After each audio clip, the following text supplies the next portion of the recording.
బిడ్డ గుర్తుపెట్టుకో, నువ్వు ఎలాంటి ప్రెజర్లో ఉన్నా, నీ మనసులో ఉన్న ఆ ఒత్తిడి నీ దేహాన్ని రోగగ్రస్తం చేసేదాన్ని మర్చిపోవద్దు, దానికి తావియొద్దు. అది నీకు అలా స్టార్ట్ అయింది అనుకున్నప్పుడు వెంటనే నువ్వు ఆయన పాదాల దగ్గరికి పరిగెత్తు, ఆయనకి విజ్ఞాపన చేయి, ఆయనకి తెలియజేయి. కాసేపు ఆయన పాదాల దగ్గర విశ్రమించు. నీ మైండ్ రీఫ్రెష్ అయిపోతుంది, రిలాక్స్నెస్ వస్తుంది, నీ ముఖం తేజస్సు వస్తుంది, నీ శరీరం తేలికవుతుంది, నీ హృదయంలో భారం దిగిపోతుంది. ఒక ప్రశాంతతతో నువ్వు లేచి మళ్ళీ నీ కార్యక్రమాల్లోకి వెళ్ళొచ్చు.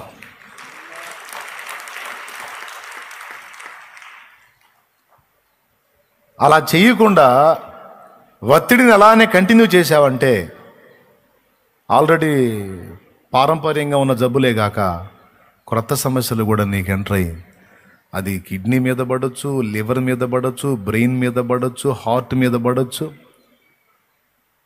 చిన్న చిన్న ప్రాముఖ్యమైన గ్రంథులు ఉంటాయి. ప్యాంక్రియాసిస్ అనేటువంటి గ్రంథి, అలా రకరకాలు ఉంటాయి శరీరంలో, వాటి మీద పడవచ్చు. చాలా ప్రాబ్లం. అందుకే హోమియో వైద్యంలో ఎక్కువ శాతం మన మనస్సునే వాళ్ళు ప్రశ్నిస్తూ ఉంటారు. నీ మనసులో ఎలాంటి ఆలోచనలు కలుగుతాయి?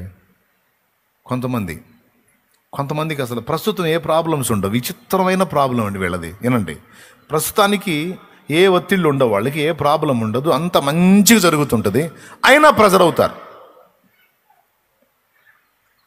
ఎందుకు అంత మంచిగానే జరుగుతుంది? అంత బాగుంది సార్, అంత సూపర్గా ఉంది. మరి అంత సూపర్గా ఉన్నప్పుడు, బిజినెస్ కూడా బాగా జరుగుతున్నప్పుడు, అన్నీ మంచిగా నీకు పైసలు వస్తున్నప్పుడు, ఫ్యామిలీ మంచిగా రొటేట్ అవుతున్నప్పుడు నీకు ఎందుకు ఒత్తిడి అంటే, ఎంత బాగానే ఉంది సార్, ఇది కంటిన్యూ అయిద్దా బ్రేక్ పడిద్దా అని డౌట్తో ఇట్లా ఒత్తిడి గురవుతున్నాను అంటాడు. అర్థమైందా? మంచిగా నడుస్తుంది, ఇది ఎలా కంటిన్యూ అవుతుందా, లేకపోతే నాకంటే నా బిజినెస్ కంటే ఇంకా ఎక్కువ బిజినెస్ చేసేవాడు ఎవడన్నా ఎంటర్ అవుతాడా, నా బిజినెస్ బ్రేక్ అవుతుందా, ఇప్పుడు నాది ఫామ్లో ఉంది వెనక్కి తగ్గుతుందా, ఇంకొకటి ఎవడన్నా నన్ను క్రాస్ చేస్తాడా?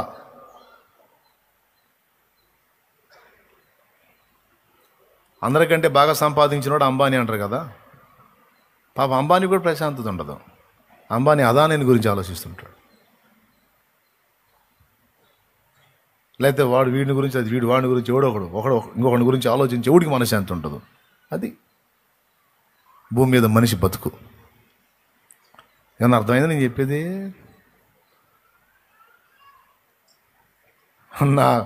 నా లైఫ్ ఇలానే సాగిపోయిద్దా లేకపోతే బ్రేక్ పడిద్దా అని ఆలోచించి ఏబులాగా అట్లా ఇబ్బంది పడేవాళ్ళు ఉంటారు. నేను అందరికీ చెప్తున్నాను, సేవకుడైనా, సేవ చేసే సేవకుడైనా, సేవకురాలైనా, విశ్వాసులైనా ఎవరైనా గుర్తుపెట్టుకోండి, నిన్నటికి నేటికి ఉన్న దేవుడు రేపటికి కూడా ఉన్నాడు.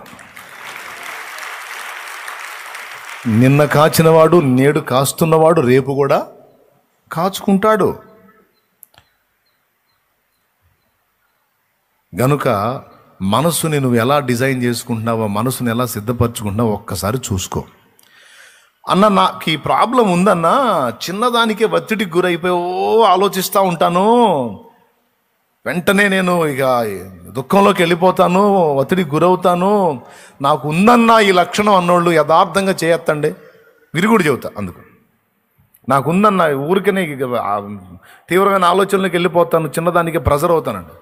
ఎందుకమ్మా సిగ్గుపడి, సరిగా ఎత్తు చెయ్యి, ఏమైంది, ఇబ్బంది లేదుగా. ఇప్పుడు నేను 2 చేతులు ఎత్తుతా, ఎందుకంటే మనకుంది ఆ లక్షణం. ఇప్పుడు ఎత్తండి, దేవునికి స్తోత్రం, నాకుంది, మీకు కూడా ఉందిగా. మరి ఇప్పుడు ఏం చేద్దాం? పేషెంట్లు అవుదామా, దాని నుంచి విడుదల పొందుదామా? నేను గుర్తుపట్టా, ఈ రహస్యాన్ని గుర్తుపట్టా. అసలు ఏందిరా ఎట్లా జరుగుతుంది అంటే మనసులో జరుగుతుంది. మనసులో ఒక అంశాన్ని గురించి కలవరం రేగినప్పుడు అది అశాంతికి గురయ్యి, ఒత్తిడికి గురయ్యి, అది దేహం మీద పడుతుంది. అర్థమైంది నాకు. అంటే ఈ ప్రెజర్ నుంచి తప్పించుకోవాలంటే ప్రత్యామ్నాయం ఏంటంటే దేవుడే. ఇంకెళ్ళిపోతా, ఏకాంతంగా వెళ్ళిపోయి ఆయన దగ్గర కూర్చొని, ఆయన పాదాల దగ్గర కూర్చొని ఆయనతో మనసారా మాట్లాడుకుంటా. ఏడ్చుకుంటా, నవ్వుకుంటా, పాడుకుంటా, సన్నుతి చేసుకుంటా ఆయన పాదాల దగ్గరే కాసేపు ఏలియా వండుకున్నాడు వండుకుంటా.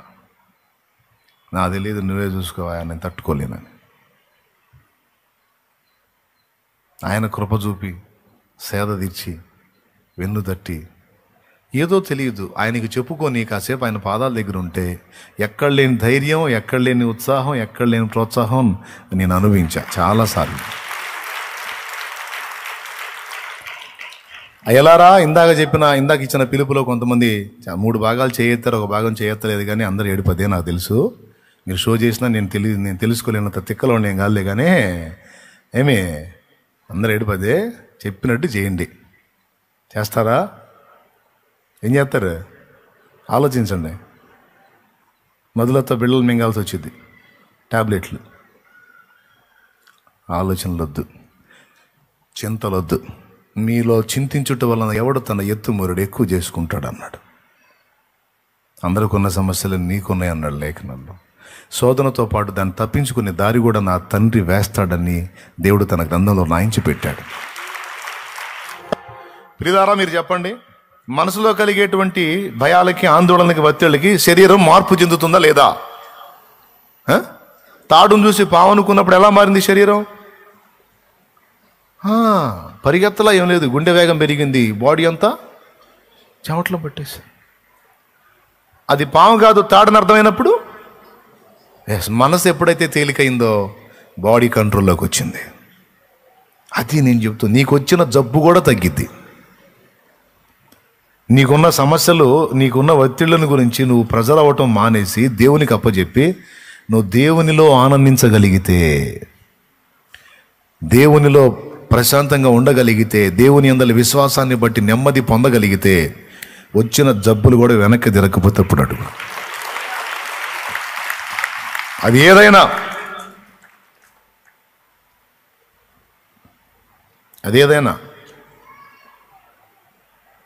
అది క్యాన్సర్ అయినా సరే, నీ మనస్సులో దాని విషయమై భయపడక ధైర్యాన్ని కలిగి ఉన్నట్టయితే, మన మనస్సులో దాన్ని బట్టి భయపడక దేవుణ్ణి బట్టి ధైర్యం కలిగి ఉంటే అది కూడా వెనక్కి తిరిగితే.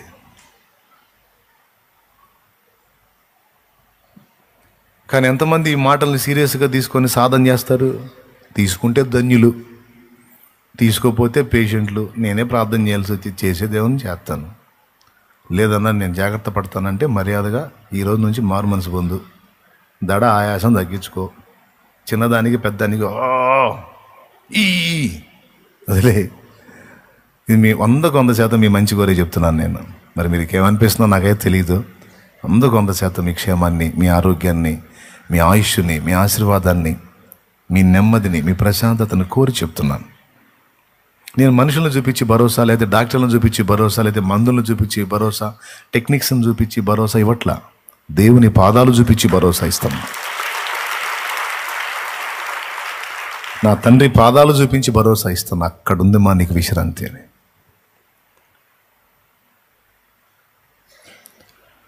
ఓకేనా? ఇంకా చింత వదిలేస్తారు కదా. ఒకవేళ చింత కలిగితే ఏం చేస్తారు? గదిలోకి వెళ్ళి టెప్పీమని తలిపేసుకుంటారా? ఎవరితో మాట్లాడకుండా ఏంది తలుపు తీను. పాపం వీళ్ళ మెంటల్ ప్రెజర్కి ఇంట్లో వాళ్ళకి మెంటల్ ప్రెజర్, వాళ్ళు పేషెంట్లు అవుతారు. ఒక్కళ్ళతో పోయేది కాక ఇంటి మొత్తానికి చిచ్చు పెట్టుకుంటారు. పిల్లలు ఉన్నారమ్మా, ఏమ్మా అలా ఉన్నా, వాళ్ళ ముఖాలు మాడిపోతాయి, వాళ్ళు ఒత్తిడికి గురవుతారు. ఏమండి,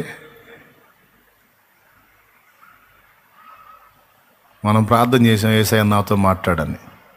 ఇప్పుడు ఎవరు మాట్లాడతారండి? ఆయన జోక్యం ఉంటుంది కదా. చాలేమన్నా చెబుతున్నాడు అనుకోద్దే. ఆయనకి నీ మనస్తత్వం తెలుసు, నీ వ్యవహారం తెలుసు కనుక ఆయన అందిస్తాడు. జాగ్రత్తగా తీసుకో ఈ మాటలో, దేవుని మాట. నీ ఒత్తిడి వల్ల నీకు మనశ్శాంతి లేదు, నీ ఇంటి మొత్తానికి కూడా మనశ్శాంతి లేదు. నీ ఒక్క పిచ్చితనం వల్ల ఇంటి మొత్తం పేషెంట్లు అవుతారు. నీకు తెలియదు బిడ్డ, నీ ఎఫెక్ట్ మొత్తం మీద పడితే. అందుకే ఎల్లప్పుడూ సంతోషంగా ఉండమన్నాడు. ఎడతెగక ప్రార్థన చేయి, ఎల్లప్పుడూ సంతోషంగా ఉండు, హ్యాపీగా ఉండుమా, సంతోషంగా ఉండు. సంతోషకరమైన మనస్సు, ఆరోగ్యకరమైనటువంటి మనస్సు. మన ముఖం చూస్తే కలవరంలో ఉన్నవాడు కూడా రిలాక్స్ అవ్వాలా, అంతేగాని రిలాక్స్గా ఉన్నవాడు మన ముఖం చూసి వాడు కలవరానికి గురి కాకూడదు.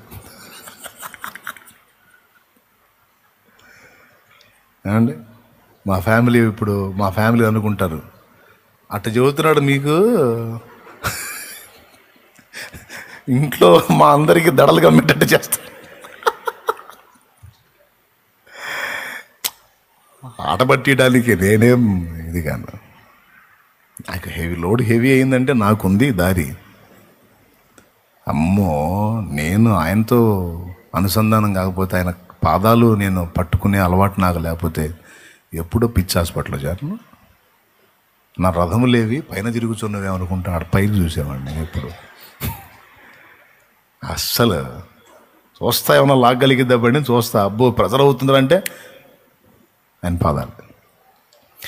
మనస్సుని తేలిక చేసుకోండి, మనస్సుని ఒత్తిడికి గురి చేసుకోవద్దు, మనస్సుని ఆయన మీద ఆనుకొనజేయండి.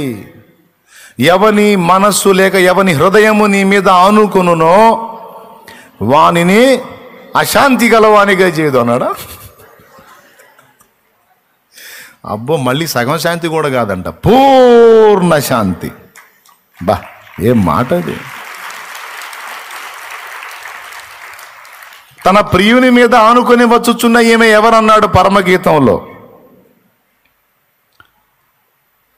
అరణ్యంలో నుంచి వస్తుంది, అరణ్యం గుండా వస్తుంది, ప్రియుని మీద ఆనుకొని వస్తుందట.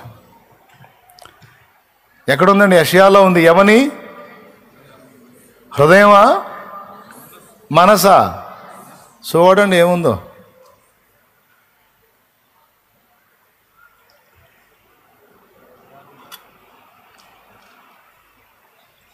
యెషయా గ్రంథం 26వ అధ్యాయం 3వ వచనం.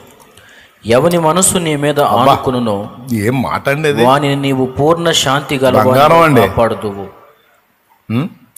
వజ్రం అండి. ఎవని మనస్సు నీ మీద ఆనుకొనునో వానిని నీవు పూర్ణ శాంతి గలవానిగా కాపాడుతావు. అంటే మనసు ఆయన మీద ఆనుకోపోతే ఆయన ఏం చేయలేడు. హలో, వినండి ఈ మాట. ఎవని మనసు నీ మీద ఆనుకొనునో వానిని పూర్ణ శాంతి గలవానిగా చేస్తాడంటే తన మనసుని దేవుని మీద డిపెండ్ చేసుకొని వాడు అశాంతిలోనే బతికేస్తాడు. ఇప్పుడు ఏం చేయాలి మనం? అతి కాంక్షణీయుడా ఆనుకొనేద పక్కోళ్ళ మీద. మరి ఎవరి మీద?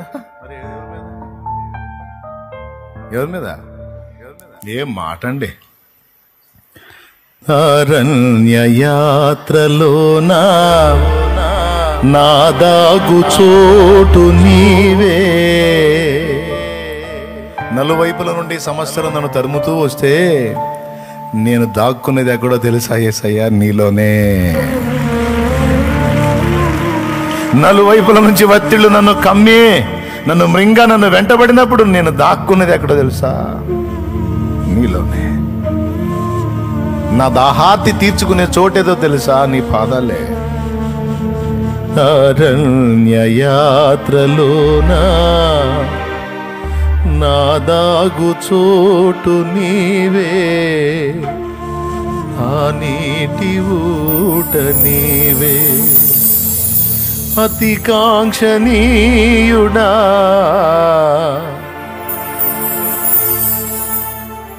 అతిగా కోరదగిన వాడా ఆనుకొనేద. అది మన అలంకరణ, అదే మన శోభ, అదే మన విలువ, అదే మన విజయం, అదే మన ఆనంద రహస్యం.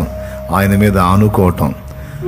ఆయన చేయి జాపి పిలుస్తున్నాడు, రా నా చేతి మీద ఆనుకో, నా భుజం మీద ఆనుకోరా, నేనున్నాగా, ఇంకెందుకు కలవరంలో బ్రతుకుతాం? నిన్నేనా ఆనుకున్నారు భక్తులు, ధన్యులయ్యారు. కఠినమైన శ్రమలలో సైతం క్రీస్తు కోసం పరిమళించారు. తమ్ముడు, ఒత్తిడి తగ్గించుకో, వదిలేసే. మనం వేరే వేరే వాటిలో ఒత్తిడి తగ్గించుకోవడానికి చూస్తున్నాం, ఒత్తిడి పెరిగిద్ది. ఈ సినిమా చూడు ఒత్తిడి తగ్గిద్ది అంటాడు సైతాన్. ఈ సీరియల్ చూడు ఒత్తిడి తగ్గిద్ది అంటాడు సైతాన్. ఈ సెల్ ఫోన్ చూడు ఒత్తిడి తగ్గిద్ది అంటాడు. ఇది చదువు ఒత్తిడి తగ్గిద్ది అంటాడు. నో, ఫలానా వ్యక్తితో మాట్లాడు కొంచెం ఒత్తిడి తగ్గిద్ది అంటాడు. ఈ హాస్యం చూడు ఒత్తిడి తగ్గిద్ది అంటాడు. అదంతా లోకంలో ఆనందించటం, తగ్గదు. అది నీకు తెలియకుండా ఇంకా ఎక్కువ వెయిట్ పడతా ఉంటుంది. నువ్వు ప్రభువునందు ఆనందించమని వాక్యం చెబుతుంది.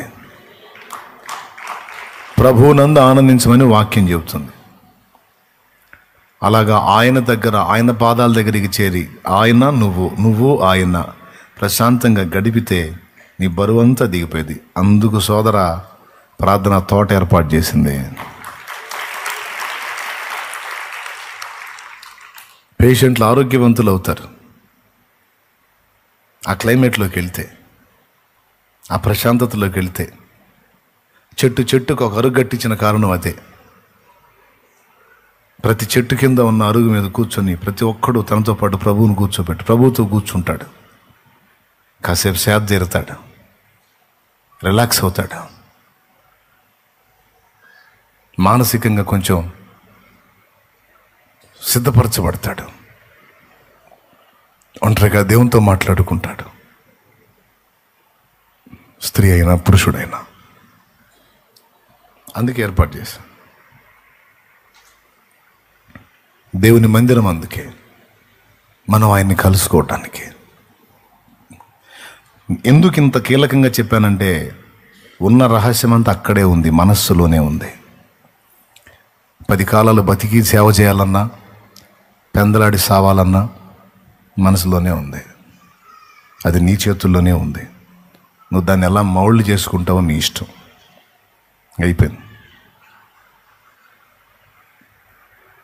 నేను చెప్పింది వాస్తవమా కాదా? ఎంతమంది ఒప్పుకుంటారు కరెక్టేనన్నా? అది కాస్త లోడు పడతందిరా అన్నప్పుడు ఏం చేయాలా? సన్నిధి కన్నా, ఏకాంతానికన్నా వెళ్ళాలా? వెళ్ళి ఏం చేయాలా? దేవునితో కూర్చోవాలా? కళ్ళు తెరు, లేదా కళ్ళు నీ ఇష్టం, నీ ఓన్. మోకాళ్ళు వేసి చేతులెత్తి చేస్తావా? మోకాళ్ళు వేసి కళ్ళు మూసి చేతులెత్తి ప్రార్థన చేస్తావా? నీ ఇష్టం. లేదు మామూలుగా కూర్చొని కళ్ళు తెరిచి తండ్రి ఆయనతో మాట్లాడతావు, నీ ఇష్టం. లేదా నిలబడి మాట్లాడతావో, నడుస్తా మాట్లాడతావో,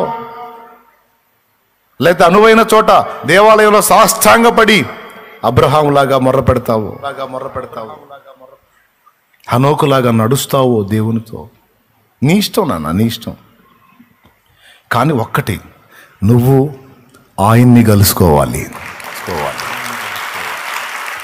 నువ్వు ఆయనని కలుసుకోవాలి. ఆయన రోజు కలుసుకో. ఒక రోజులో నువ్వు ఎన్ని మార్లు ఆయనతో మాట్లాడతావో, ఎన్నిసార్లు ఆయనతో గడుపుతావో అంత ప్రకాశిస్తావు, అంత ఆరోగ్యం పొందుతావు, అంత నెమ్మది పొందుతావు, అంత ప్రశాంతత పొందుతావు. పరిస్థితుల మీద, శరీరం మీద అంత జయం పొందుతావు. భక్తిపరులారా, మీకు ఉపయోగపడే అద్భుతమైన విషయం. ఆయనతో ఎన్నిసార్లు కలుసుకుంటావు అన్నిసార్లు నీ ముఖం ప్రకాశిస్తుంది.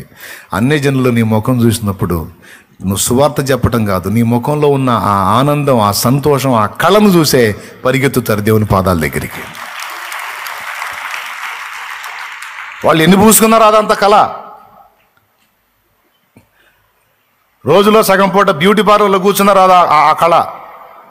దేవుని బట్టి ఒక మనిషి ముఖంలో వచ్చే ఆ వెలుగు, ఆ కళ, ఆ ఆనందం, ఆ తేజస్సు ఎట్లా వస్తుందండి?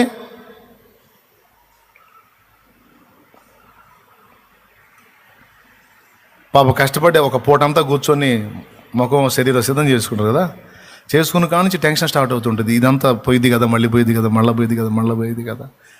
తడవకోసారి అద్దంలో చూసుకుంటారు, ఎట్లా మారింది, మళ్ళీ ఏమైనా షేప్ మారిందా? ఇదే సరిపోయింది. కానీ దేవుని పాదాల చెంత దేవుని బట్టి ధైర్యం తెచ్చుకొని దేవుణ్ణి కలుసుకొని దేవుల్లో ఆనందించే వ్యక్తి కళ, అది ప్రభువుని బట్టి వచ్చిన కళ, ప్రభువులో ఉన్న ఆనందం. ఇక ఎన్ని బ్యూటీ పార్లర్లో రెడీలు చేసుకున్నా ఆ ఆకర్షణ దెబ్బకి దిగవే. ఏం మనిషిరా, ఎప్పుడన్నా చూడు అమ్మ వాడికున్న సమస్యలు మనకి సస్తావరా నాయన, అన్ని పెట్టుకుని ఎట్లా తిరుగుతున్నాడు, అంత ఆనందంగా తిరుగుతాడు. ఎప్పుడన్నా చూడు నవ్వుతూ మాట్లాడుతుంటాడు, హ్యాపీగా ఉంటాడు, ఎప్పుడు కళకళగా ఉంటాడు. నిన్ను బట్టి అన్ని జనులు చెప్పుకోవాలి తమ్ముడు, చెప్పుకోవాలి. వదిలే, ఇది మనసులో ఇంత వ్యవహారం ఉంది కనుక ఇంతసేపు తీసుకున్న ఈ విషయం ఒక్కటే మేజర్గా మనోవైఖరి గురించి మాట్లాడుతాను. ప్రార్థించేవాడి యొక్క మనోవైఖరి. నంబర్ 1, మనసులో సందేహం ఉండరాదు అని చెప్పాను. చూడండి, ఏముండకూడదు? ప్రార్థనలో అడుగు వాటి నెలను. నేను నా తండ్రి దగ్గరికి వెళ్తున్నా, నా తండ్రికి ప్రార్థన చేస్తున్నా, తప్పకుండా నాకు సాయం చేస్తాడు. ఏం సాయం ఏమన్నా మరి చేస్తానే ఉంటాను, ఏం జరగట్లా అంటే మర్యాదగా ఉండదు.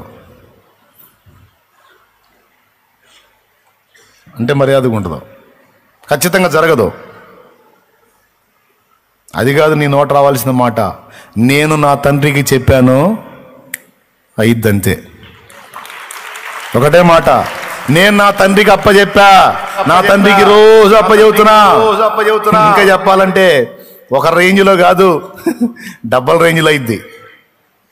ఎందుకంటే ఆయన వాక్యంలో ఉంది, అడుగు వాటికంటే, ఊహించే వాటికంటే అత్యధికముగా చేయగలవాడనే.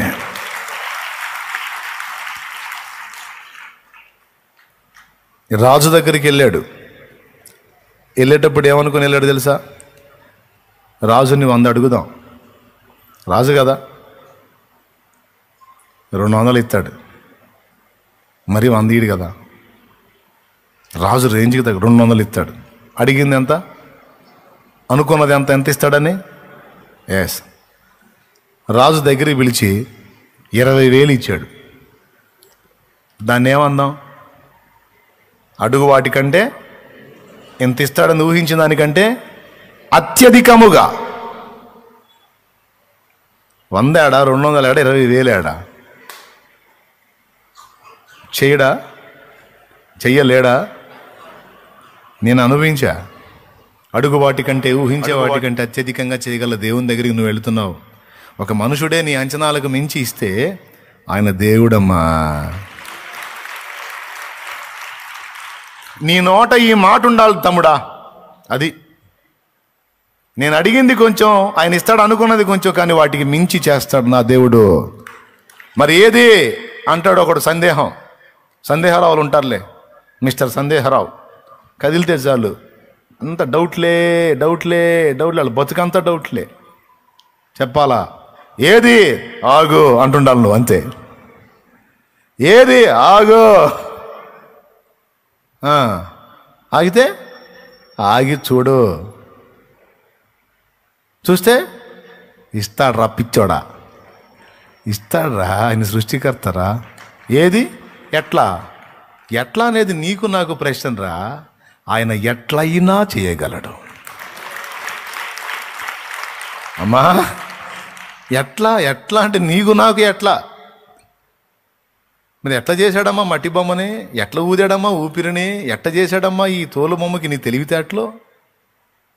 నీకు సాధ్యమైద్దమ్మా? కాలేదమ్మా. మరి ఆయన ఎట్లా చేశాడమ్మా? ఎట్లా చేశాడు ఈ ప్రకృతిని? ఏంటి ఈ విశాల బ్రహ్మాండం? ఏంటిది? తన వాక్కు చేత చరాచర జగత్తును వాక్కు చేత నిర్మించిన వాడిని దగ్గరికి పోయి ఇది ఎట్లా చేస్తావని ఆయన అడుగుతావా? వెర్రిమొహం వేసుకొనే. ఎట్లా అన్న ప్రశ్న నీకు నాకు ఆయన దగ్గర జల్లదు. అది ఎట్లా అయినా చేస్తాడు ఆయన. నీ ప్రజల నెమ్మదికై రాజాజ్ఞ మార్చింది నీవే కదా. అహమును అణచి అధికారులను అధముల చేసిన నీకు అసాధ్యమైనది. జడ్జితో మాట్లాడతాడు, లాయర్తో మాట్లాడతాడు, పోలీసుతో మాట్లాడతాడు, డాక్టర్తో మాట్లాడతాడు, నీకెవడు తలపోటుకున్నాడో వాడితో మాట్లాడతాడు, నీ శత్రువుతో మాట్లాడతాడు. మరి సంఘాన్ని నాశనం చేయడానికి వచ్చిన సౌలుతో మాట్లాడలా? సౌలా సౌలా సౌలా సౌలా మునికోలలకు ఎదురు తన్నటం నీకు కష్టము, చీలిపోతావు, జాగ్రత్త అన్నాడు.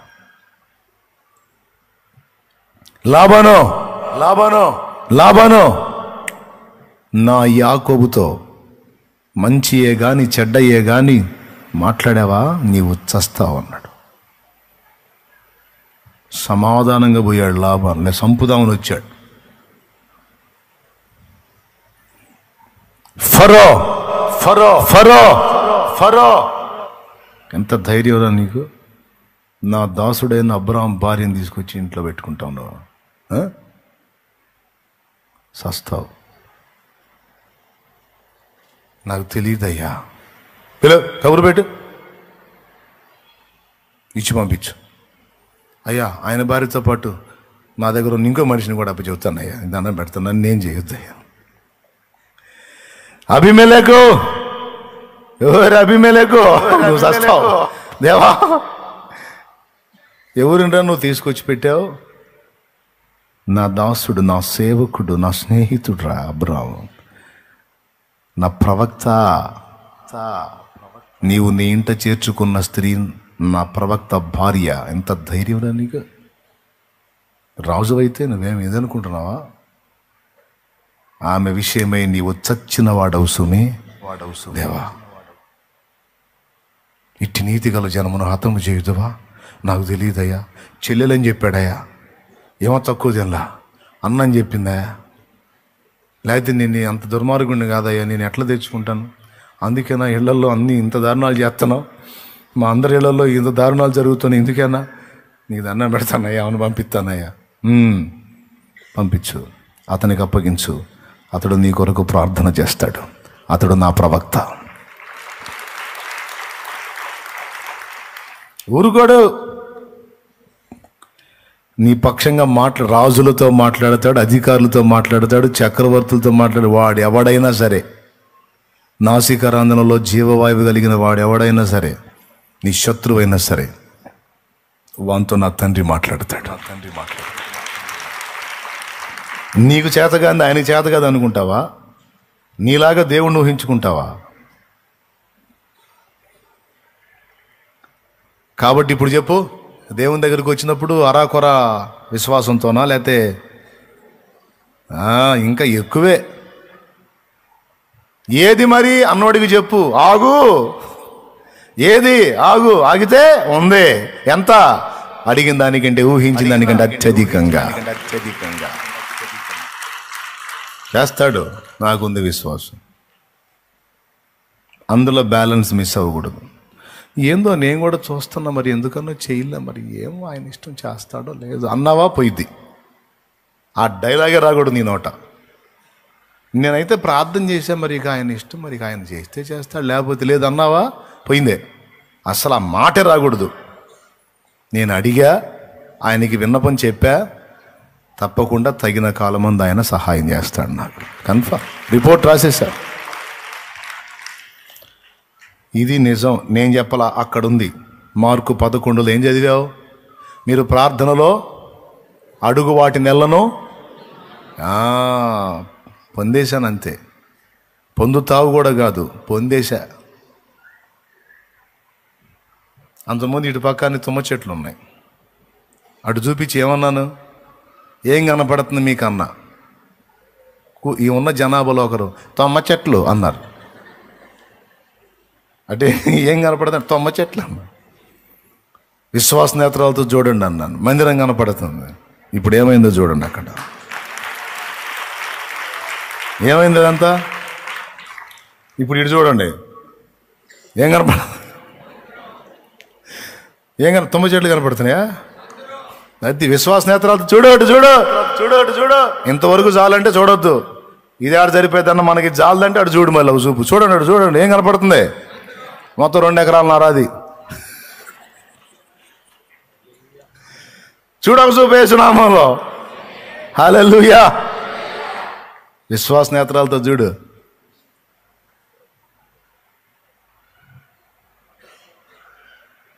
చేస్తాడండి, చేశాడు. మరి ఆయన చేయకపోతే ఇంత పని ఎట్లా? సడలని విశ్వాసం మన నరమున ఉంటే నరకాలే తలవంచవా. అందరూ పాడండి. సడలని విశ్వాసం మన నరమున ఉంటే నరకాలే తలవంచవా. నీ పక్షంగా ఆయన వస్తాడు, ఆయన కార్యం చేస్తాడు. నేను ఆయన మీద ఉంచిన నిరీక్షణ విశ్వాసం నన్ను సిగ్గుపరచలా. నా తలను ఎత్తాడు ఆయన, నీ తలను కూడా ఎత్తుతాడు. కృంగిపోవద్దు, కలత చెందొద్దు, వేదన పడొద్దు, చావా బ్రతుక చావును వెతకొద్దు. నీ నిరీక్షణ నేను సిగ్గుపరచదు. నీ కన్నీళ్లు ఆయన బుడ్డిలో దాచి ఉంచాడు. నీ కన్నీళ్లు ఆయన పుస్తకంలో రాశాడు. ఏ కారణాన్ని బట్టి నువ్వు ఏడ్చావో, ఎన్ని మార్లు ఏడ్చావో, ఎంతగా ప్రలాపించావో ఆయన పుస్తకంలో రాయబడ్డాయి. నేను చెప్పానా 56వ కీర్తన 8వ వచనం, నా సంచారములు నీవు లెక్కించి ఉన్నావు, నా కన్నీళ్లు నీ బుడ్డిలో దాచి ఉన్నావు, అవి నీ కవిలలో కనబడును కదా అన్నాడు. కవిల అంటే పుస్తకం. మన కన్నీటి విజ్ఞాపన, మన కన్నీటి ప్రార్థన, మన కన్నీళ్లతో బాధను బట్టి చేసిన మూలుగులు, కార్చిన కన్నీళ్లు పుస్తకంలో రాయబడ్డాయని చెబుతుంది ఆ వచనం. కాబట్టి ప్రార్థన చేసేవాని యొక్క మనోవైఖరిలో మొట్టమొదటి సంగతి, సందేహమునకు తావు ఉండరాదు. మనస్సును అలా దిటవు చేసుకోవాలి. నేను అడుగుతున్నా, నా దేవుడు సహాయం పంపించేశాడు, అంతే. ఆమేన్. ఇచ్చినందుకు స్తోత్రం. ఇచ్చావతండి స్తోత్రం. ఇస్తే స్తోత్రం కాదు, ఇచ్చినప్పుడు స్తోత్రం కాదు, ఇచ్చినందుకు స్తోత్రం. అదిగా తిరుగులేని విశ్వాసం. 2-3 మాటలు విజ్ఞాపన చేయటం, ఇచ్చినందుకు స్తోత్రం. స్తోత్రం. ఆ విశ్వాసాన్ని, అలాంటి విశ్వాసాన్ని సాధన చేయాలి. మనస్సులో దాన్ని నింపుకోవాలి. తన మనస్సున సందేహింపక తాను చెప్పినది జరుగునని నమ్మిన ఎడల అది వానికి అలాగున జరుగునన్నాడు. కానీ సైతాన్ గాడు మన పక్కన చేరి జరగదు అని నమ్ము అంటాడు. నువ్వు చేసావు కానీ జరగదు అని నమ్మని వాడి శోధనకు లోనై ప్రార్థన చేస్తాం కానీ అది జరుగునని నమ్మం. అందుకే జరగట్లేదు. వాడిని గద్దించి, నేను అడిగాను, నా దేవుడు ఇచ్చేశాడు, అంతే. ఇప్పుడు చెప్పండి, అటు చూసి చెప్పండి, ఇచ్చాడా లేదా? ఏం కనపడ? కట్నం కనపడుతుంది వాళ్ళకి. నాకేమో మీకు అక్కడ నుంచి చూస్తే చెట్లు కనపడదు కదా. ఇప్పుడు చూడండి, మందిరం చూడండి, దానిలో ఇస్తాడా ఇచ్చాడా? ఏమందాం? యాడిచ్చాడు? ఇచ్చాడా? ఎంతమంది నమ్ముతున్నారు? చూస్తారు మరి. ఇస్తాడా ఇవ్వడో? ఇస్తాడా ఇవ్వడో చూసేది ఏందన్నా? ఇచ్చాడన్నా. చెప్పండి, దేవునికి మహిమ కలుగును గాక. హల్లెలూయా. అంతే ఉండాలండి. నేను అంతే. ఒకడికి పిచ్చిలాగా అనిపించవచ్చు, వాడికి పిచ్చిలాగా అనిపించినా పర్వాలా. నా పిచ్చే నాకు ఆనందం, అంతే. నాకు ఈ పిచ్చే ఆనందం. నేను దేవుణ్ణే నమ్ముతా. ఎదవల మాటలు నేను నమ్మను. ఎవరి మాటలు? ఎదవల మాటలు నేను నమ్మను. నేను దేవుడి మాటే నమ్ముతా. అరే నువ్వు అడిగావుగా, నేను ఇస్తానని నమ్ము, నీకు ఇస్తాను అన్నాడు. అది స్వస్థత అయినా, సహాయమైనా, భౌతికమైందైనా, ఆత్మీయమైందైనా, విజయం అడిగా ఇచ్చాను, అంతే. స్తోత్రం. ఇచ్చాను పో. ఏదైనా అంతే ఉండాలి పట్టు. ఎంతమందికి అర్థమైంది? అది ఇక ముగింపు. సంతోషంగా స్తోత్రం చెప్పండి. ముగింపుగా ప్రార్థించే వ్యక్తి యొక్క మనోవైఖరి నిస్సందేహముతో కూడినదై ఉండాలి. సందేహము లేని మనోవైఖరి కలిగి ఉండాలి. రెండవది క్షమాగుణం. ఇతరుల ఎడల దయ చూపలేని గుణం కాదు, ఇతరుల ఎడల దయ చూపే మనోవైఖరి కలిగి ఉండాలి. క్షమ క్షమ క్షమ నిండిన మనోవైఖరి. నాకెందుకు కింద చెప్పాడు ఆ వచనం అక్కడే మార్కులో ఇందా చదివిన దగ్గర, మీరు నిలబడి ప్రార్థన చేసేటప్పుడు మీ ఎడల అపరాధం చేసిన వారిని మనసారా క్షమించండి, అప్పుడు మీ తండ్రి మిమ్మల్ని క్షమిస్తాడు, మీ ప్రార్థన ఆలకిస్తాడు. ఇతరులను క్షమించని మనోవైఖరి కలిగి ఉండకూడదు. అప్పుడు నీ అపరాధాలు క్షమించబడవు. నీ అపరాధాలు క్షమించబడకపోతే నీ ప్రార్థన చేరదు. మన ప్రార్థన దేవుని సన్నిధికి చేరకుండా అడ్డగించేది ఏదమ్మా? యెషయా గ్రంథం 59:1. తొందరగా చూడండి, టైం అయిపోయింది. ఇంకా రేపు అసలుకి ఆల్ నైట్ మళ్ళీ ఇయ్యాలే కష్టపడితే మళ్ళీ రేపు మీరు మళ్ళీ చాకిరి చేయలేరు, మళ్ళీ నైట్ మేలుకొని ప్రార్థనలు ఉండలేరు, ఓపిక చాలదు మీకు. కొంతమంది అంతే మరీ దారుణం. నిన్న పోయాగా ఇంకా బాగాలేని ఇయ్యాలని నంబర్ 1 సోమవార్లు అనమాట. మిమ్మల్ని కాదులే కొంతమందిని. రక్షింపనేరకయునున్నట్లు యెహోవా హస్తము కురుచ కాలేదు, విననేరకయునున్నట్లు ఆయన చెవులు మందము కాలేదు. మీ దోషములు మీకును మీ దేవునికిని అడ్డముగా వచ్చెను, మీ పాపములు ఆయన ముఖమును మీకు మరుగుపరచెను. అది లెక్క గనుక ఆయన ఆలకింపుకున్నాడు. అదమ్మా, ఇప్పుడు మన పాపాలు మన ప్రార్థన దేవుడు ఆలకించకుండా అడ్డగిస్తున్నాయంట. అందుకే మన పాపాలు ముందు క్షమింపబడాలి. క్షమింపబడాలంటే అక్కడ ఒక చిన్న మెలిక పెట్టాడు. క్షమించే తండ్రి అని అడగనే, క్షమిస్తాను తండ్రి. మరి నువ్వు క్షమించవా? వాళ్ళు మామూలు కాదు తండ్రి, నీకు తెలియదు. సరే నాకు తెలియదు, నువ్వేమో మంచోడు, నువ్వు వాళ్ళేం చెడ్డోడు. యారా ఏరా కాదు తండ్రి, నువ్వు ఇంకా ఏదన్నా చెప్పు తండ్రి, అవసరమైతే సిలువైన ఎక్కుతా, వాడిని మాత్రం అసలు ఎటు కూడా ఎక్కీడని నమ్మకం. సరే ఎక్కరా అంటే ఎక్కడో చత్తాడికి సిలువ ఎక్కితే,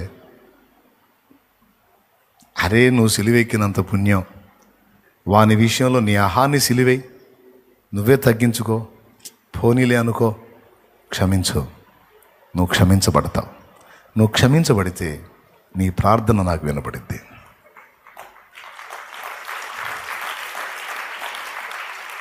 ఒకదానికి ఒకటి లింక్ ఉంటుంది ప్రియులారా. మనం మోకాళ్ళుని ప్రార్థన చేసినప్పుడు మన మనోవైఖరిలో ఇతరుల ఎడల క్షమాగుణం లేనప్పుడు మనం క్షమ పొందినప్పుడు మన ప్రార్థన దేవుడి దగ్గరికి చేరదు. సో మన ప్రార్థన దేవుని దగ్గరికి చేరాలి అంటే మనం క్షమించబడాలి. మనం క్షమించబడాలంటే లింక్ ఎక్కడ పెట్టాడు? నీ ఎడల అపరాధం చేసిన వారిని కూడా నువ్వు క్షమించు, వారి కోసం ప్రార్థించు. తప్పకుండా నిన్ను దేవుడు ఆమోదిస్తాడు, నీ ప్రార్థన గైకుంటాడు. ఇక్కడే కాదు, పరలోకమందున్న మా తండ్రి నీ నామం పరిశుద్ధపరచబడును గాక అన్న ప్రార్థన నేర్పినప్పుడు కూడా ఆ వచనం మొత్తం కంప్లీట్ అయిన తర్వాత క్రింద ఇదే మాట రాశాడు. మనుషుల అపరాధములు మీరు క్షమించిన ఎడల, మత్తయి సువార్త 6:14, మనుషుల అపరాధములు మీరు క్షమించిన ఎడల మీ పరలోకపు తండ్రియు మీ అపరాధములను క్షమించు. సో ప్రార్థన అన్న కాడల్లా చూడు ఈ పదం వాడాడు, క్షమించండర్రా క్షమించండర్రా క్షమించండర్రా అని. అవునా? ఎందుకు? నువ్వు క్షమించకపోతే క్షమించబడవు, క్షమించబడకపోతే ప్రార్థన దేవుని దగ్గరికి ఇది రహస్యం. 2 చోట్ల చూపించా మీకు ఆ వచనం. ప్రార్థన ప్రస్తావన వచ్చిన కాడల్లా క్షమించండి అని చెప్పాడు. 2 అయిపోయినాయి. ప్రార్థించవలసినటువంటి వ్యక్తి, ప్రార్థించే వ్యక్తి యొక్క మనోవైఖరి ఎలా ఉండాలి? మొదటిది సందేహం లేనిదై ఉండాలి. రెండవది క్షమాగుణం కలిగినదై, క్షమించినదై ఉండాలి.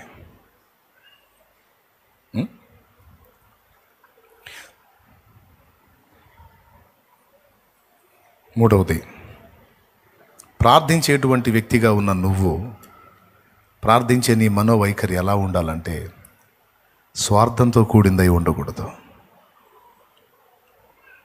దేవుని మహిమను వెతికేదిగా, సమాజ శ్రేయస్సును కోరేదిగా ఉండాలి. ఇది మీరు అడిగినను మీ శరీర సుఖం కోసం, మీ ఆనందం కోసం మీరు అడుగుతారు కనుక మీరు పొందకున్నారన్నాడు. చూడండి యాకోబు రాసిన పత్రిక 4వ అధ్యాయంలో 3వ వచనం. చదువు. మీరు అడిగినను మీ భోగముల నిమిత్తము వినియోగించుటకై దురుద్దేశముతో అడుగుతురు గనుక మీకేమీ దొరుకుటలేదు. ఆ మాట ఎప్పుడన్నా ఆలోచించారా మీరు? ప్రార్థించే వ్యక్తి యొక్క మనోవైఖరిలో దేవుణ్ణి అడిగే సంగతులు భోగాల నిమిత్తమై ఉండకూడదు, నీ భోగాల నిమిత్తమై ఉండకూడదు, నీ స్వార్థం నిమిత్తమై ఉండకూడదు. అది దేవుని మహిమ కోసమై ఉండాలి. రెండవది సమాజ శ్రేయస్సు కోసమై ఉండాలి. దేవా నాకు ఆహారం ఇవ్వని అడుగు. అడగండి అందరూ. దేవా నాకు ఆహారం ఇవ్వని అడుగు. నువ్వు తినటానికా నలుగురికి పెట్టడానికా? ఆ మాట అడగాలి. చాలాసార్లు చెప్పే మళ్ళీ చెప్తున్నా, దేవా నాకు ఆహారం ఇవ్వు, ఎందుకంటే నా జానటి పొట్ట మాత్రమే నింపుకోవటానికి కాదు, 10 మందికి నేను ఆహారం పెట్టాలి తండ్రి అని అడుగు. అది నా మనసుకి ఇష్టమైన పని అని అడుగు. అది నాకు సంతోషకరమైన సంగతి అని అడుగు. నీ ఖచ్చితంగా ఇస్తాడు. ఎందుకంటే కేవలం నీ భోగం కోసం నువ్వు అడగట్లా, 10 మంది కడుపులు నింపాలని అడుగుతున్నావు. అందులో నిస్వార్థం ఉంది, అందులో దేవునికి నచ్చే సుగుణం ఉంది. నువ్వు ఎప్పుడు దేవుని ముందుకు వచ్చినా నీ కోసం నువ్వు అడగవు, 10 మంది కోసం నువ్వు ఆశిస్తావు, అడుగుతావు గనక అది దేవునికి సంతోషం. తప్పకుండా ఆమేన్ అంటాడు. అయితే దానికి ముందు నీకు ఉన్నంతలో నువ్వు ఎదుటి వాళ్ళ గురించి ఏమైనా ఆలోచిస్తున్నావేమో టెస్ట్ చేస్తాడు. నువ్వు ఇవ్వు విస్తారంగా, నేను విస్తారంగా దానం చేస్తాను అని నువ్వు అడుగుతావు కదా. అడిగే ప్రార్థనకు ముందు అసలు నువ్వు ప్రస్తుతం నీకున్న దానిలో నలుగురి గురించి నువ్వు ఎంత ఆలోచించావో చూస్తాడు. ఒకవేళ నీ దగ్గర ఆ సాక్ష్యం దొరికిందా, నీ దగ్గర ఉన్న కొంచెంలో నలుగురిని గుర్తు చేసుకున్నావు అనుకో, నువ్వు అటు దేవునిని ఇటు మానవుల్ని గుర్తు చేసుకున్నావు అనుకో, దేవుని కార్యాన్ని మానవుల కార్యాన్ని మనసులో పెట్టుకుంటాడు. తప్పకుండా ఇస్తాడు, పట్టజాలనంత ఇస్తాడు. నీ ఓపిక అంటాడు.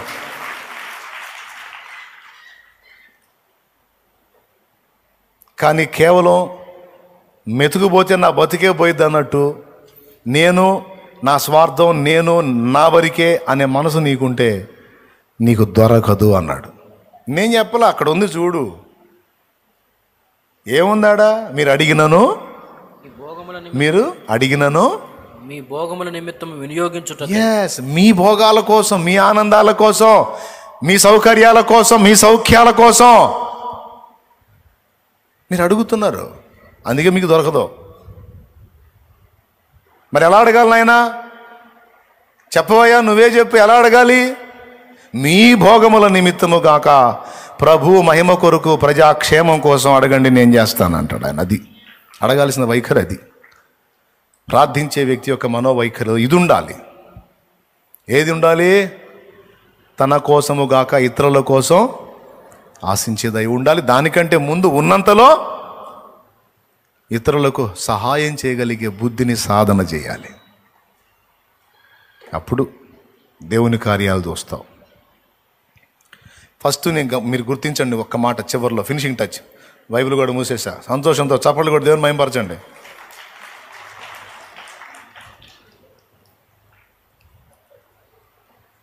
ఎందుకని ఎక్కువ మంది కొట్టలేదు? ముదిరిపోయారండి మీరు. రైట్, ఈ ఒక్క మాట విన్నాం, ఆఖరి మాటగా చెప్పి ముగిస్తాను నేను. ఫస్ట్ దేవుడు విస్తారంగా ఇవ్వడానికి ముందు కొంచెం ఇచ్చి చూస్తాడు. ఆయన మనసులో నీకు చాలా ఇవ్వాలని ఉంటుంది, దానికి ముందు నీకు కొద్దిగా ఇచ్చి చూస్తాడు. ఆ కొద్దిగలో నీ నమ్మకత్వాన్ని టెస్ట్ చేస్తాడు ఆయన.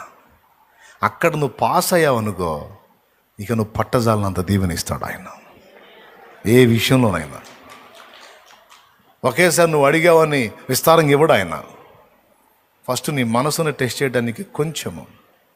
నాకేం తెలుసు, అది కూడా బైబిల్లోనే చెప్పాడు, అది కూడా అందులోనే చెప్పాడు. లేకపోతే నాకేం తెలుసు, ఆయన చెప్పినవి చెబుతున్నాను నేను.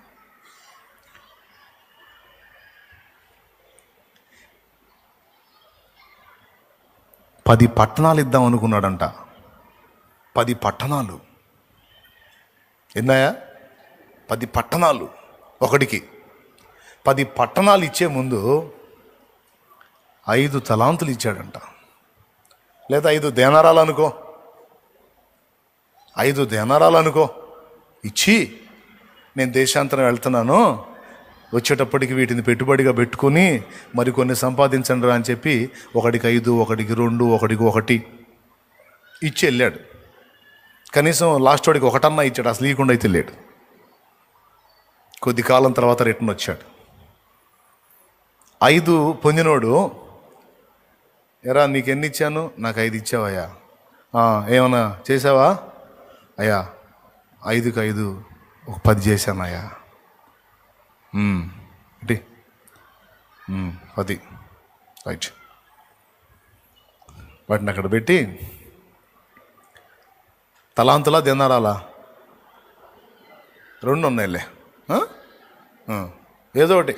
తలాంతులు అనుకోండి, దేనారాలు అనుకోండి, లేకపోతే ఇప్పుడున్న రూపాయలు అనుకోండి, లేకపోతే ఇప్పుడున్న 2000 నోట్లు అనుకోండి, లేకపోతే 500 నోట్లు అనుకోండి. మీకు ఎట్లా అవగాహన ఉంటే అలా అనుకోండి. ఇచ్చాడు. ఇచ్చినప్పుడు 10 పట్టణాలు ఇలా 5 తలాంతుల్ని అన్నాడు. అవునా? అంతే. 5కి 5 చేశాడు. ఆ కొంచెములో వాని నమ్మకత్వాన్ని చూసి అంటాడు, భళా, ఈ కొంచెమే నీకు ఇచ్చాను, ఆ కొంచెంలో నమ్మకంగా నువ్వు నాకు కనపడ్డావు గనుక, నేను అనుకున్నట్టు నువ్వు చేసావు గనుక నిన్ను అనేకమైన వాటి మీద నియమించదను, నీ యజమాని సంతోషములో పాలు పొందమని అతనితో చెప్పాను అని ఏ సువార్తలో ఉంది? మత్తయి సువార్త. ఓకేనా? ఇంకొక సువార్తలో ఉంది నాయన, 10 పట్టణాల మీద. అది అక్క చదివింది చూడు, లోక.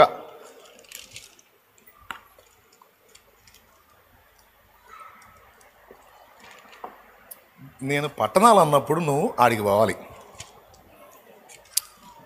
లోకా సువార్త నేను తీయాలా, మీరు తీస్తారా?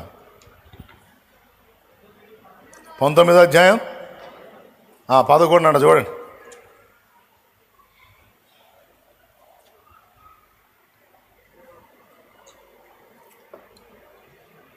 పదిహేడవ వచనం. 17. అతడు, బల మంచి దాసుడా, నీవు ఈ కొంచెములో నమ్మకముగా ఉంటివి గనుక 10 పట్టణముల మీద అధికారివై ఉండుమని వానితో చెప్పాను. అయ్యా, ఫస్ట్ ఎంత ఇచ్చాడు ఆయనకి? 10 పట్టణాలని అప్పచెప్పడానికి ముందు ఎంత ఇచ్చాడు అతనికి? 10 మీనాలా, 5 మీనాలా? పెద్దగా చెప్పు దావీదు. 10 మీనాలు ఇచ్చాడా? 10కి 10 చేశాడా? 20 ఇచ్చాడా?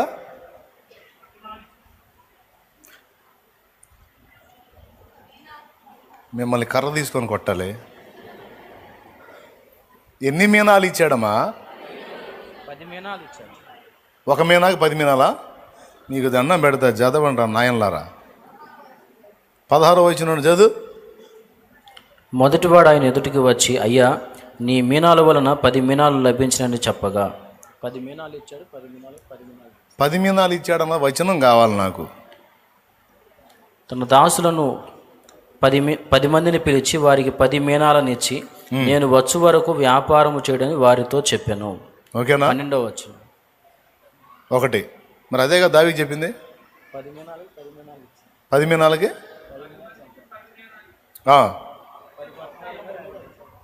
అంటే ఒక్కొక్కడికి 1. 1 పొందినోడు ఎన్ని ఇచ్చాడు?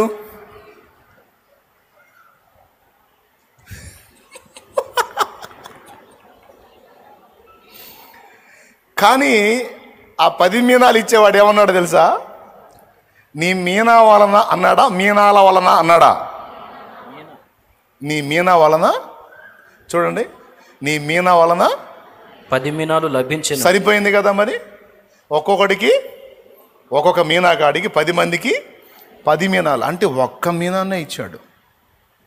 అంటే ఈ మిక్కిలి కొంచెం ఇచ్చాడు, చాలా కొంచెం ఇచ్చాడు. దాన్ని ఉపయోగించి 10 మీనాలను సంపాదించాడు. అప్పుడు అన్నాడు, ఏమన్నాడు చూడండి ఆయన, అతడు బలా మంచి దాసుడా, అబ్బా, నీవు ఈ కొంచెములో నమ్మకముగా ఉంటివి గనుక నేను నీకు ఇచ్చింది ఒక్కటే మీనా, కొంచెం ఇచ్చా, కానీ దాంతో నువ్వు 10 సంపాదించావు. బలా మంచి దాసుడా, ఈ కొంచెములో నమ్మకంగా ఉండి నేను అనుకున్నట్టు చేశావు గనుక 10 పట్టణముల మీద ఒక అధికారం మీనా ఎక్కడ, 10 పట్టణాలు ఎక్కడండి? ఒక్కసారి ఊహించండి మీరు. అంటే ఎంత ఇవ్వాలని మనసులో పెట్టుకొని ఎంత ఇచ్చాడో చూడండి ముందు. 10 ఆయన మనసులోనేమో మనకి 10 పట్టణాలంతా ఇవ్వాలని మనసులో ఉంది ఆయనకి. కానీ ఫస్ట్ ఇవ్వటం మాత్రం మచ్చు తనకలాగా మచ్చుగా అన్నట్టు ఏదో ఒక మీనా ఇచ్చాడు. ఇచ్చి ఇక నీ బుద్ధిని పరీక్షిస్తున్నాడు సైలెంట్గా. ఈ మీనాన్ని దాచిపెడతావా, లేకపోతే దీన్ని వెచ్చించి ఆయనకి నమ్మకత్వాన్ని వ్యక్తం చేస్తావా అనేది పరిశీలనలో పెట్టాడు. అక్కడ నీ రంగు నా రంగు బయటపడుద్ది. ఒకవేళ మనం ఆయన అనుకున్నట్టు నమ్మకస్తులంగా తేలితే ఇక ఒక మీనాకి 10 పట్టణాలకి మీరు పోల్చి చూసుకోండి. మీరు ఇంతని చెప్పగలవా, ఇంతని అంచనా వేయగలవా? పట్టణాలండి, హైదరాబాద్ లాంటి పట్టణాలు అనుకోండి. హైదరాబాద్లో ఉన్నారా జూమ్లో? హైదరాబాద్ లాంటి పట్టణాలు అనుకోండి. అరే ఆ లైవ్ రూమ్లో ఎవడన్నా ఉన్నాడా? ఎవరన్నా కూర్చున్నారు వేరే వాళ్ళు? ఆహా కాదురా, వేరే వాళ్ళు ఎవరైనా ఎంటర్ అయ్యారు అందులోకి? సన్మానం చేస్తా. నా సంగతి తెలియదు, మర్యాదగా చెబుతా. హైదరాబాద్ లాంటి పట్టణం అనుకోండి, విజయవాడ లాంటి పట్టణం అనుకోండి, 10 పట్టణాలు అప్పచెప్పేశాడు. రేపు యేసయ్య బహుమానం అక్కడ అలా ఉండబోతుంది. మీ ఇష్టం. మీకోసం బతుకుతారో, ప్రభు కోసం, ప్రజల కోసం బతుకుతారో మీరే నిర్ణయించుకోండి. ఇంతే సంగతులు. ప్రార్థించేవాడి మనోవైఖరిలో నిస్వార్థత. నేను, నా ఇల్లు, నా సంసారం, నా కడుపు, నా భోగం కాదు. ప్రభు, నా తోడి ప్రజలు, నా సహోదరులు. అలాంటి మనోవైఖరి నువ్వు కలిగి ఉండి దేవుని ముందుకెళ్తే, ఏం కావాలి నా కుమారి అంటాడు. నాకు ఇంత కావాలి తండ్రి, ఆమెన్ అంటాడు. ఏం కావాలి నా కుమారుడా, నాకు ఇది కావాలి తండ్రి, ఆమెన్ అంటాడు. ఎందుకు? నీ మనసులో ఏముందో, ఎవరి కోసం నువ్వు అడుగుతున్నావు ఆయనకి తెలుసు. నీ కోసం నువ్వు ఆలోచించవని తెలుసు ఆయనకి. నీ కోసం నువ్వు ఆలోచించు. నువ్వు ఏది అడిగినా, ఏది ఆలోచించినా, ఏది చేసినా ప్రజల కోసం. దేవా, నా బిడ్డలు ప్రార్థించడానికి, ఏకాంతంగా నేను కలుసుకోవడానికి 1 ఎకరం ఇయ్యాయా, ఊరు బయట ఇయ్యాయా పర్వాలేదు, కానీ అక్కడ ఏ శబ్దం ఉండకూడదు, ప్రశాంతంగా ఉండాలి. 1 ఎకరా, 7 ఎకరాలు ఒకటే. అప్పటిదాకా ఆ వరుసగా అడ్డ రోడ్లు ఒక 7-8 ఉన్నాయి. ఏ రోడ్డు ఇలా ఎక్కడైతే ప్రేయర్ గార్డెన్ ఏర్పడిందో ఆ రోడ్డుని ఇటు పోతారం నుంచి అటు నరసరాపేట రోడ్డు దాకా మొత్తం సిమెంట్ రోడ్డు లింక్ చేశాడు. Tar road, cement road. ఇదేందన్నా, మిగిలిన రోడ్లన్నీ వదిలిపెట్టి దీనికే సిమెంట్ రోడ్డు పడింది ఏంటి అంటే, కొంతమంది అనుకున్నారు నేనేపిచ్చానని. మనం కాదు, మనం అడిగాం ఏమని, నిస్వార్థంగా ప్రజల కోసం. నా దేవుడికి నచ్చింది ప్లేసు, ఆ ప్రదేశం అదంతా ఇవ్వడంతో పాటు తన బిడ్డలు వచ్చుటకు వెళ్ళుటకు సౌకర్యంగా ఉంటున్నట్లు రోడ్డు కూడా వేయించాడు ఆయన. నా దేవుడు చేసిన పని అది, ఎవరు చేసిన పని కాదు, ఎవరు చేసిన పని కాదు. కొంతమంది అనుకున్నారు రాజకీయ నాయకులు ఆయనకు పరిచయం ఉన్నారు, ఆయన అడుగు అన్నాడు, వాళ్ళు వేపించారు రోడ్డు అని. అసలు మేము మన ప్లేస్ ఉందన్న సంగతి ఎవరికి తెలియదాడ. మనం తీసుకున్నామని ఎవరికి తెలుసు అండి? ఒట్టి ముడి పొలంలాగా ఉంది అది, తెలియదు ఎవరికే, కానీ ఇచ్చిన దేవుడికి తెలుసు. ఆయన లేకపోతే నడవాతి కాదు. కారు పోయి ఇరక్కపోయింది,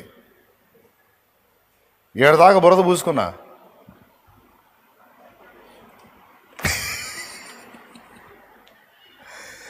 అబ్బో ఇదేందిరా ఈ రోడ్డుకి వచ్చాము, ఇది కష్టం కదా అని. అక్కడ ప్రేయర్ గార్డెన్ వర్క్ స్టార్ట్ అయింది, సిమెంట్ రోడ్డు స్టార్ట్ అయింది. దేవుడికి నచ్చితే ఆయన చేస్తాడు ఏదైనా. అన్ని వదిలిపెట్టి అక్కడ ఆ రోడ్డు శాంక్షన్ చేయించి ఆ రోడ్డు వేయించాడు, ఆయన చేసాడు. ఇది నా ముఖం చూసి మీ ముఖం చూసి ఎవరో చేసింది కాదు, నా దేవుడే చేశాడని సభాముఖంగా చెబుతున్న సాక్ష్యం. నా ముఖం చూసి ఏదో నా మీద సెంటిమెంట్తో ఎవరికమ్మా అంతా, ఏ రాజకీయ నాయకులకమ్మా? ఎవరు వచ్చినా చెవులో క్యాలీఫ్లవర్లను క్యాబేజీలు పెట్టిపోవటమే. అన్నీ తెలుసు మనకే, నవ్వుకుంటాం కాకపోతే చూస్తా.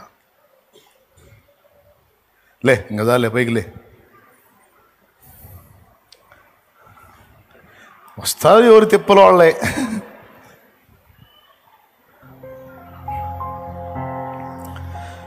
ప్రియమైన దేవుని బిడ్డ, చివరిగా ప్రార్థన చేయి.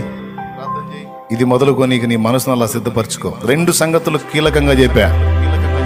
మెంటల్ టార్చర్ వదిలేయి, మానసిక ఒత్తిడిని వదిలేయి, దేవుని మీద ఆనుకొని ధైర్యం తెచ్చుకో, ప్రశాంతంగా ఉండటం నేర్చుకో. చిన్న వయసుల్లోనే దీర్ఘ వ్యాధులకు గురవద్దు. చిన్న ఏజ్ల్లోనే తలకు మించిన భారాలను నెత్తికి తీసుకొని పిచ్చాసుపత్రిలో చేరొద్దు.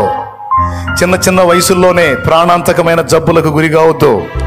చిన్న వయసుల్లోనే ఎందుకు పనికి రాకుండా జీవశ్చమంలా మారిపోవద్దు. వద్దు. యేసయ్య పాదాలు ఉన్నాయి, యేసయ్య సన్నిధి ఉంది. యేసయ్య నీకు సమాధానం ఇచ్చే దేవుడు. నీ ప్రతి భారం ఆయన మీద మోపమని పిలిచిన దేవుడు.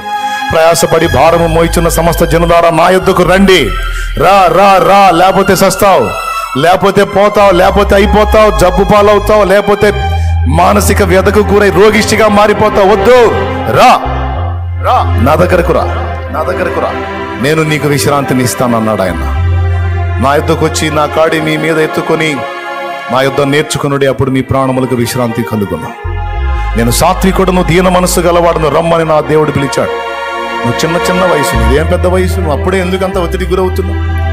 ఏదో అయిపోతున్నట్టు ఎందుకు నువ్వు ఫీల్ అయిపోతున్నావు? ఒకటి పోయింది, పోతే ఇంకా లేదా దిక్కు? 14 ఇస్తాడు నా దేవుడు. ఒక ద్వారం ముయ్యబడితే ఇంకా లేదా దిక్కు? నీకోసం 7 ద్వారాలు ఓపెన్ చేస్తాడు నా దేవుడు. ఒక విషయంలో ఒకటి నువ్వు నష్టపోతే ఇంకా లేదా దిక్కు? 1కి 40 ఇస్తాడు నా దేవుడు.